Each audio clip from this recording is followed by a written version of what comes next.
channel. My name is Stacey Flowers and I am a student of Dave Ramsey's Financial Peace University and on a journey to become 100% debt free.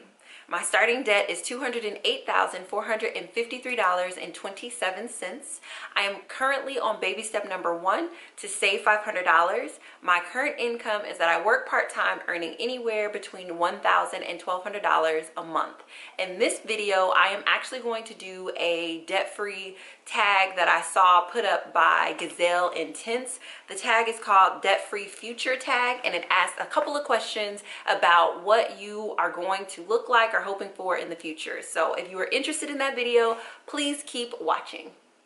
Okay, so question number 1, it says, when did you start your debt-free journey? And the short answer is I started my debt-free journey in October of 2017. The longer answer is that I started it initially the first time in February of 2013. And I had great success with that time, and so much success that I am doing it all over again, and this time I'm much wiser in doing it. But yes, how long do you think it will take to become debt-free? So I think, based on my total of $208,453.27, that it is going to take me about 5 years to become 100% debt-free. And this will be the first time that I'm actually saying that out loud. I was thinking initially about not saying it out loud because I didn't want to project a timeline out there, but I do understand that it will be 5 years or less is actually the way that I'm affirming it to myself. But I do think with the amount that I have and the starting income, or the shovel as Dave Ramsey would say, that it will take me about 5 years to become 100% debt free. If you're comfortable, briefly share what your debt consists of. Okay, so, and I share this in another video and I'll definitely link to that video, but the primary bulk of my debt, and I'm actually going to do a debt snowball video where I show you the numbers of my debt snowball. Yeah, okay, but my debt consists of student loans, back taxes, business debt, credit card, one credit card, and collections. I feel like there's something else. That's only 5. I thought I had 7. Student, business, collection, back taxes, credit card. Oh, a car. I had a car. It's in collections now, but I think that's why it was separated. Yeah, so it consists of that, and I will do a thorough debt snowball for you all soon. Do you plan on celebrating or rewarding yourself once you are debt free? If so, how? Abso-freaking-lutely. I actually plan on celebrating and rewarding myself probably every 10K that I pay off. Something that I learned from the initial time that I went through it is that barreling through and being Gazelle Intense is wonderful until life happens. When life happens and it puts pressure on you, you go back to your default operating financial management system. And your default operating financial management system clearly wasn't a good, well, for me, wasn't a good one because I wouldn't be in this much debt. But also, like, once I went back to my default financial management system, I not only had the stress and the pressure of the crisis putting pressure on me, I also had this janky default financial management system, and trying to stay motivated to keep paying off debt, trying to like keep barreling through when I had like sacrificed so much for so long in a moment of crisis wasn't gonna happen. When things were good, I was like, okay, yeah, let me sacrifice. But when life happened, I was like, I am exhausted. I cannot sacrifice. I deserve this. Every excuse in the book that you have for why you need to indulge and give to yourself, all of that came up. So to circumvent that, this time I will celebrate every 10K. I will pause to acknowledge the accomplishment. Every dollar that's paid off will be celebrated in some way, shape, or form. But in terms of every 10K, I'll probably have every 10K sort of a celebration or goal. It'll probably involve a dinner with some steak and wine, filet mignon, medium rare, grilled asparagus, and horseradish mashed potatoes, and some chocolate lava cake, and a glass of either Ghost Pines Cabernet, or, you know, there's a brand called Flowers. That's my last name, so I may actually like do a bottle of that wine every time I pay off 10K. I like wine, and so I like wine and I like steak, and these are two things that I do not get to enjoy to the fullest right now while I'm doing this. And I think every 10K I'm gonna just really take myself out and sit there for a couple of hours. Just enjoy all that goodness. So that's one way that I'm gonna celebrate. When I pay off all of my debt, I am going to Nashville and I'm going to do my debt-free screen with Dave Ramsey. That's probably the thing that I'm most looking forward to, is doing that. What else? I think other things that I want to do to celebrate, I travel in my work, and so I definitely am going to travel once I'm debt free, but I don't necessarily have the itch to be like, once it's all paid off, I'm going to travel, because I travel now. I mean, not in this particular moment, but I travel for work, so I get that travel thing taken care of. But there will definitely be like travel for the sake of just leisure and no work involved. But in terms of celebrating, probably every 10K it'll be a great bottle of wine and an amazing steak, and then going to Nashville for the debt-free scream. I'm trying to think, is there any other way that I would celebrate? No, I really want this financial plan and management system to become a lifestyle. So in it becoming a lifestyle, I think I'm going to take really good care of myself along the way, and so I won't feel such a desperation to celebrate, I think. But this is me saying this now. We'll see, 50, 100K from now. The fourth question is, what does your debt-free future look like, and how will life change once you are debt-free? So I think the biggest thing in my debt-free future, the biggest difference is the overwhelming feeling of like knowing that I owe someone. Like, I actually don't like that feeling, and I don't like the feeling, with me getting sick, like I think it shifted a perspective of like life and like what you can actually do with your life and what you can get out of life. And I've always been an optimistic person. I've always been like a very like anything is possible, and the world is your playground. Like, I've always been a person like that. But one of the things that I realize is that when you have debt, you don't interact with life in a way where you feel like it's generous. You don't interact with life in a way where you feel like it's meant to be lived. Like, and I shared this on my podcast. I talk about how, I really spent like this first quarter of my life trying not to die.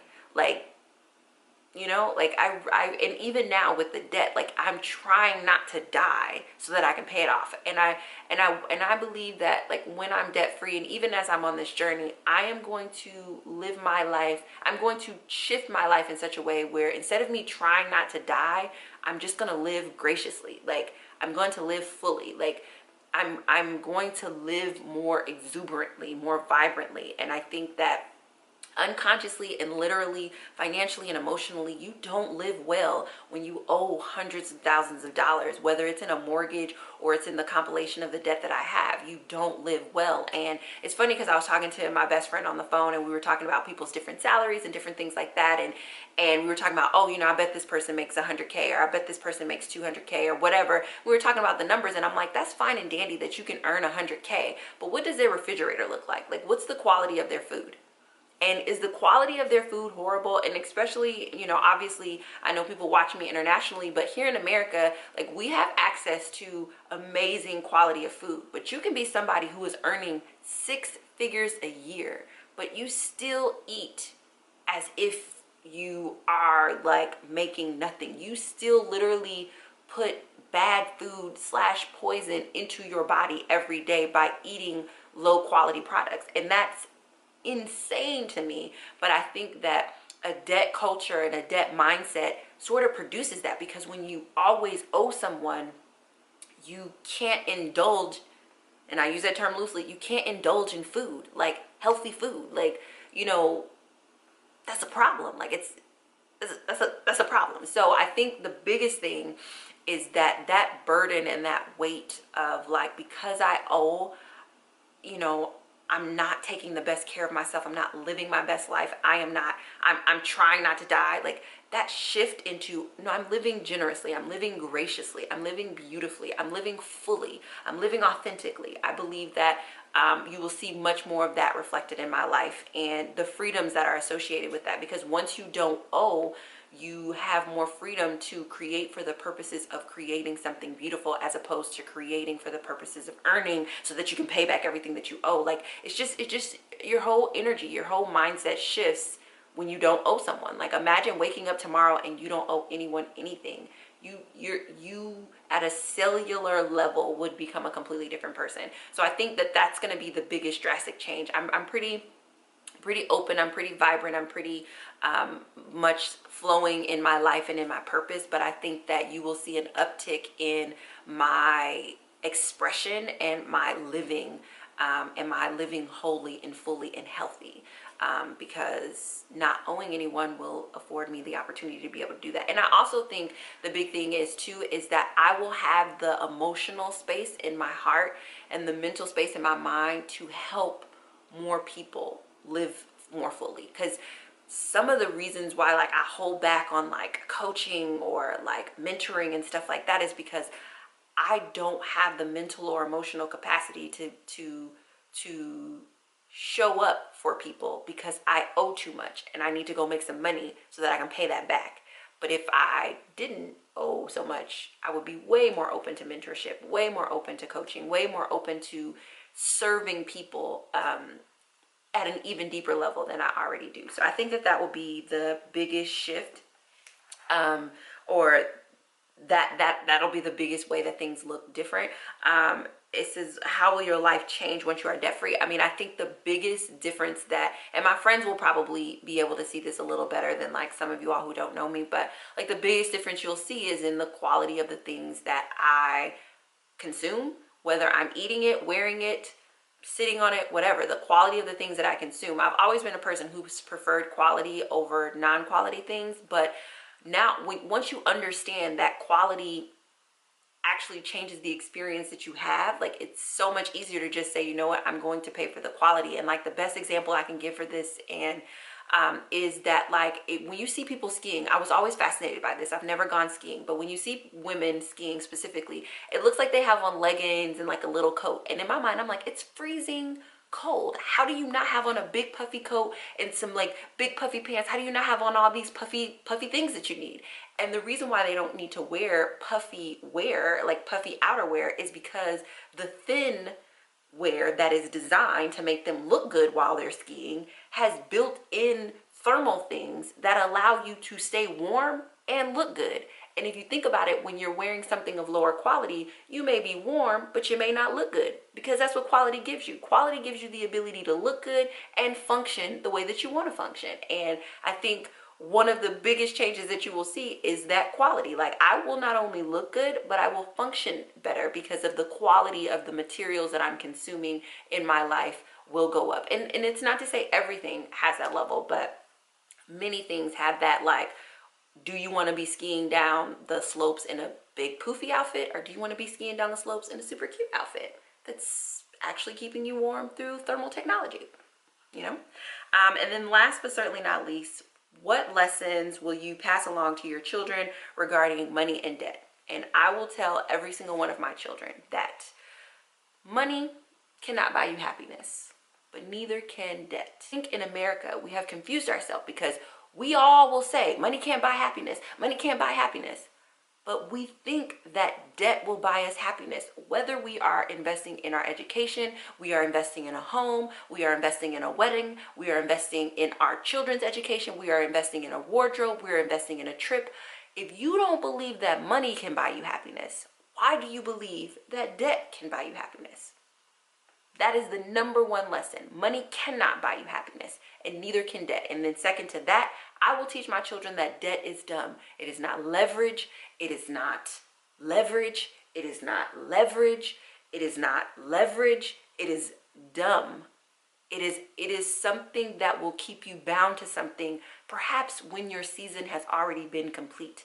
I will teach my children that the way that you get the things that you want in your life is through money and transferring money, and the way that you get money is through earning it. I'll definitely teach my children about multiple streams of income, whether that's passive income, earned income, residual income, and dividends. Like, I didn't learn about the other three until I was like almost about to graduate from college, and it's taken me nearly a decade to just understand how to bring those other streams of income in my life. But my children will be raised understanding residual, passive, and dividend income as easily and as simply as they understand earned income.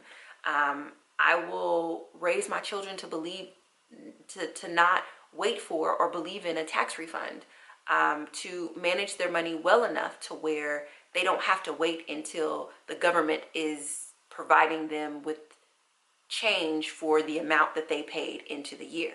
I will teach my children that I will teach my children to pay in full cash for their dreams, whether it is in money, it is in time, it is in sweat, to pay in cash up front for it, because you never want to be reaching for another dream while you're trying to pay off the last dream that you achieved. And that is the state that I'm in right now. And for my son, who will be 16 in July, he will be the child who's experienced mom go from nothing to something, to nothing, to something, to nothing, to something. You know, he's seen me do this yo-yo thing a couple of times. Now his siblings will experience me with this new mindset and this new shift. And so it will be interesting to see the comparison between how my children who come after me shifting my family tree and my child who came before me shifting my family tree absorb these lessons. But regardless, these will be fundamental to the children that I raise in my home, but it'll be fundamental to my godchildren, and it'll be fundamental to my nieces. So that's it. Those are her 5 questions. I appreciate you all for watching. If you want to see more videos like this, please give this video a thumbs up, share it with all your friends. And there are a couple of people on the debt-free journey, and so I want to tag you guys. So Michelle, hold on, let me pull up my phone. So see Lily Smile, I'm tagging you to answer these 5 questions. Paige, I'm tagging you in these 5 questions. Tagging Michelle to see your debt-free future tag, because I know you are on a debt-free journey as well. Yes, because I know you are on a debt-free journey as well. And I will see you all in the next video. Thank you so much for watching. Bye.